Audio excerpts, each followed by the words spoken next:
నాకు తెలిసిన ఒక సహోదరుడు సాయి కృష్ణ. మరి తనకైతే కిడ్నీ ట్రాన్స్‌ప్లాంట్ మరి జరుగుతుంది. దానికి గాను ఏ పాజిటివ్ బ్లడ్ డోనర్స్ ఖచ్చితంగా అవసరమని తెలియగా, మరి మనమైతే మన తరపున ఎవరినైనా ఒక్కరినైనా అరేంజ్ చేద్దామనే ఆలోచన చేత ఎంతోమందిని నేను ఈ మధ్య కాలంలో సంప్రదించడం జరిగింది. కాకపోతే మనందరికీ తెలుసు, హైదరాబాదులో గతించిన 2 రోజులుగా విపరీతమైన వర్షాలు, ఈ పరిస్థితి చేత చాలామంది కాఫు, కోల్డ్, ఫీవరు వీటి బారిన అయితే మరి ఇబ్బంది పడుతున్నారు. ఈ నేపథ్యంలో కొంత నిరాశ ఎదురైంది. ఎందుకనంటే అయ్యో! మరి నేను వారికి ఏదైనా హెల్ప్ చేయలేకపోవచ్చేమో అనే ఆలోచన లేదా ఆందోళన చెందుతూ ఉన్నప్పుడు మరి మీరు చూస్తున్నారు కదా, మా ఫ్రెండ్ వెంకటేషను పిలిచిన వెంటనే ఏమాత్రం కూడా సంకోచించకుండా ముందుకొచ్చి బ్లడ్ డొనేషన్ చేయడానికైతే రావడం జరిగింది.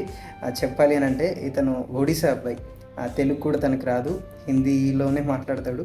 ఆయన పరిస్థితి ఇది అని నేను చెప్పిన వెంటనే స్వచ్ఛందంగా ముందుకు వచ్చి మరి బ్లడ్ ఇవ్వడం నిజంగా చాలా సంతోషపరిచింది నన్ను.